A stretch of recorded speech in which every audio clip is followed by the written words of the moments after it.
Hello everyone, Tom with Capo Fetish. This is my 300th video. So I thought we would do something universal that we could all partake in and talk about our 10 favorite debut albums of all time. So not an easy task. I did pick 10. This could change next week a little bit, but I think this is pretty accurate. So I'm going to start off here with number 10, an album that was a life changer for me in 1983. I was about 18, just finishing high school. In fact, I just finished high school. And it was during the summer of '83 I discovered this album. I was at Moby Disc Records, and this guy behind the counter, one of the clerks, recommended this album. I said, "What does it sound like?" And he says, "It sounds a little bit like Birds, a little bit of Velvet Underground, a little bit of this, a little bit of that." And so I said, "Okay, let's just." And back then, you weren't really able to hear records unless they played them over the stereo system in the record store. You'd have to just kind of take a chance. So I took a chance on it and absolutely loved it. And each successive album, like the second album, the third album, I loved. And I'm talking about REM's debut, Murmur from '83. What I loved about it is that I couldn't really understand the vocals, yet the melody lines were superb. I loved the chimey guitar, which pretty much clinched the deal for me is when the clerk told me that it sounded like the Byrds. So I was like, being a big Byrds fan, I was like, I got to hear this. And I do remember hearing Radio Free Europe on K-Rock. It didn't really, perk my ears up much. In fact, that is the least favorite song of mine on this album. I think every other song I love more. I mean, it's just a plethora of great songs, great melodies, the arpeggios Peter Buck is laying down. Michael Stipe's voice back in this day was, very, very mumbled, as they would say. And I liked it better back then when he wasn't like, stretching out the voice and using that kind of whiny kind of tone.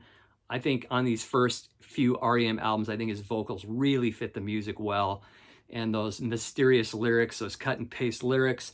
I mean, there's so many great tracks on here. I mean, starting off, and you got Radio Free Europe, but then it just gets better with Pilgrimage, Laughing, Talk About the Passion, Moral Kiosk, Perfect Circle, all just on side one. Incredible side.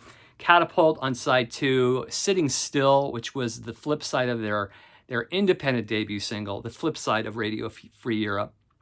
And you've got tracks like 9-9, Shaking Through, We Walk, West of the Fields. It's just an absolute 5-star masterpiece. And it's one of the few albums from the 80s I still listen to. It doesn't sound like the 80s. I'm not a big fan of 80s production. This sounds nothing like 80s, really. It just has kind of this timeless appeal. It really could have been released in any decade, from the 60s, 70s, 80s, even 90s. So it just has this kind of timeless appeal, and I love this album. So Murmur, coming in at number 10. Coming in at number 9 is Leonard Cohen's debut album, Songs of Leonard Cohen. Now, this album I just got into about maybe 8 years ago. Ironically, right after Leonard Cohen passed. I had this album and a greatest hits album in my collection. Never really played them.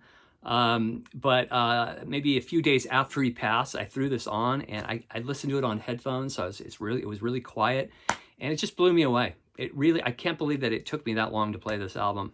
And every song was just magical. I love his way with a subtle melody. I like his classical guitar style, that nylon acoustic guitar style.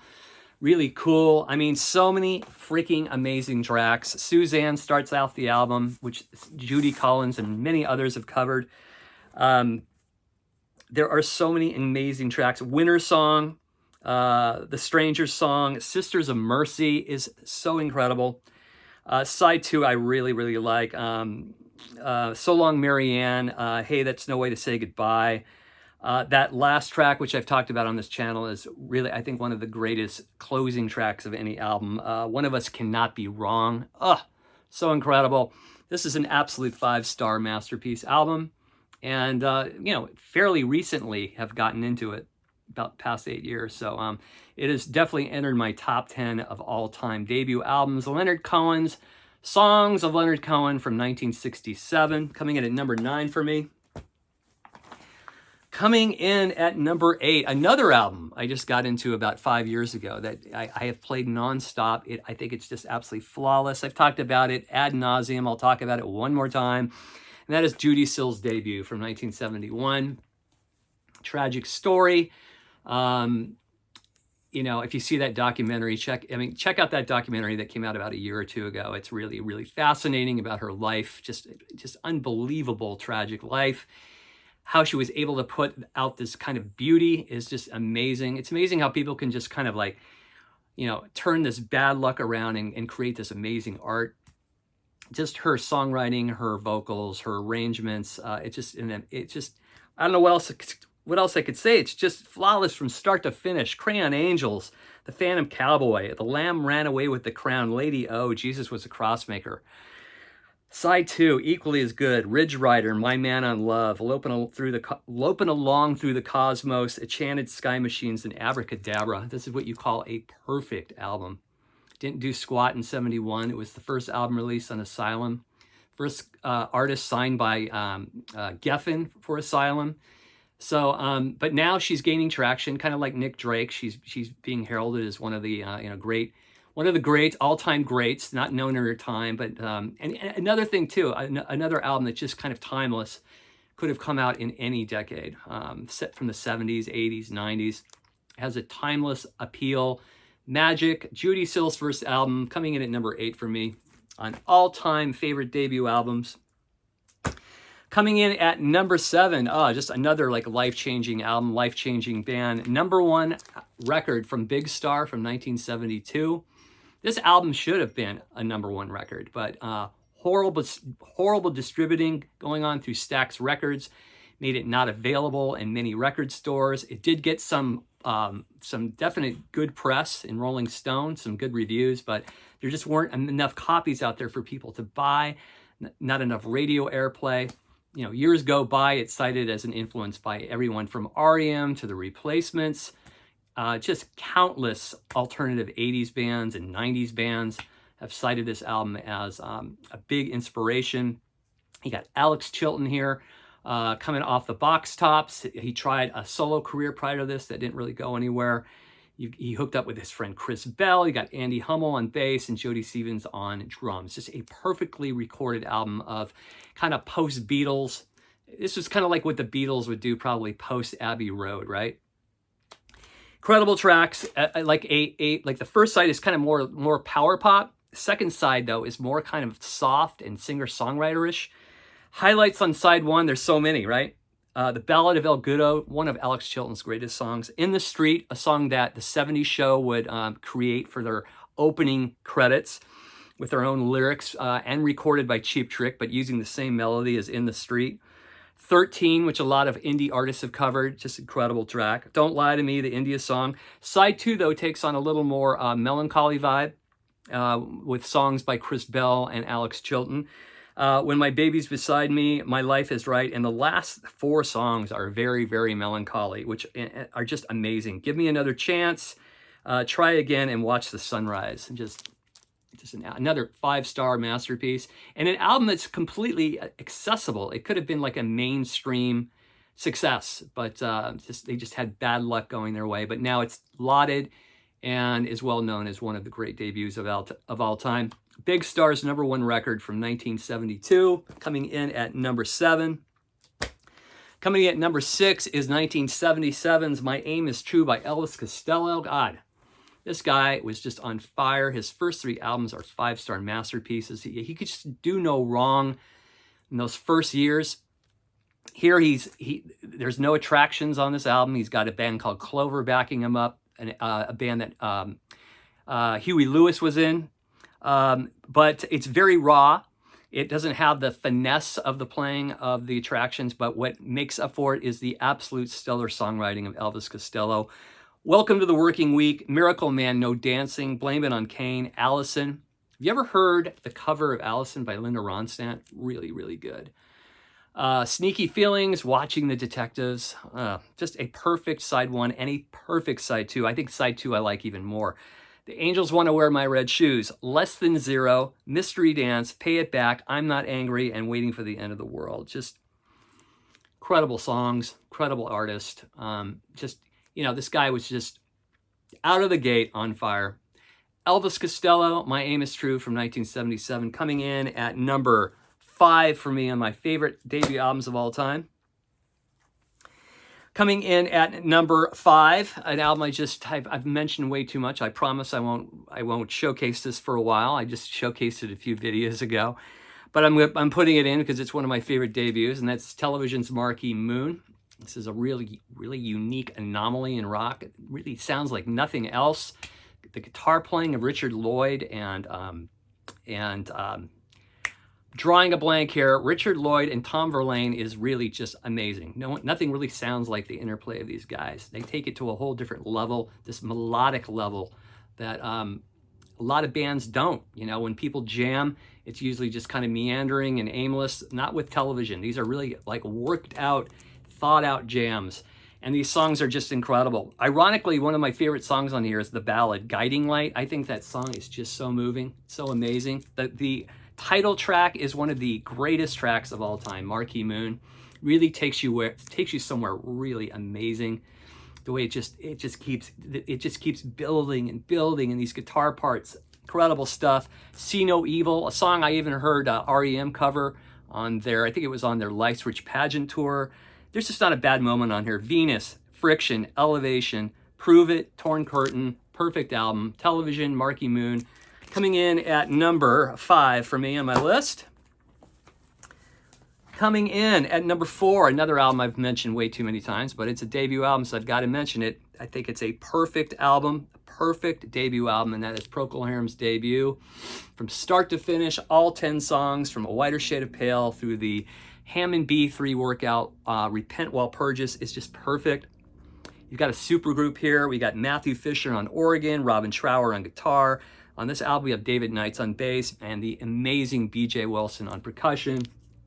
If you've never heard it, check this album out. It's one of many 5-star Procol Harum albums, and their first 3 albums are just a must for any album collection. This one, Shine On Brightly, and A Salty Dog. So this is definitely in the mix for me. Procol Harum's debut album, coming in at number 4. Coming in at number 3, I think, is one of the greatest folk rock albums of all time. Just an absolute seminal album in folk rock. Absolutely stellar from start to finish. These harmonies, that chimey guitar. I'm talking about the Byrds, Mr. Tambourine Man. What can you say about this album that hasn't already been said? I mean, it's just perfection. Mr. Tambourine Man, just a seminal cut in folk rock. #1 hit on the Billboard charts in '65. Gene Clark is on fire as a songwriter on this album. I'll Feel a Whole Lot Better, You Won't Have to Cry, Here Without You, I Knew I'd Want You, all just incredible singer-songwriter tracks. And those harmonies between McGuinn, Crosby, and Gene Clark are just unlike anybody else. The Bells of Rimney, that chimey guitar, that midsection where it kind of changes melody a little bit, is just incredible. The Dylan covers on here, All I Really Want to Do, Spanish Harlem Incident, Chimes of Freedom, a perfection. The Byrds, Mr. Tambourine Man from 1965, coming in at number 3 on my all-time favorite debut albums. An album here, my favorite album of the 1980s, an album I have played probably just about more than any album, I think, in my collection. An album I never get tired of, and an absolute landmark album in my lifetime is the Pretenders' debut album. Just incredible album. What an amazing band this band was. I mean, Chrissie Hynde, just a one in a generation vocalist, front woman. James Honeyman Scott, just an absolute influential player for so many 80s guitar players and 90s. And that rhythm section of Pete Farndon and Martin Chambers. I saw these guys one time. I saw them at Perkins Palace in 1981 in Pasadena. It was during the Pretenders 2 tour, and it was just an incredible show. Super tight. They were just on fire, and just about everything they played from this album and the second album was just perfect. The first side just rocks like no other album. Just the way it segues from like Tattooed Love Boys into Up the Neck, or Up the Neck into... Is it Up the Neck? Yeah, Up the Neck into Tattooed Love Boys, into Space Invader, into The Weight. Incredible. Side 2 is more their softer, poppy side. Kid, Private Life, Brass in Pocket, Lovers of Today, Mystery Achievement.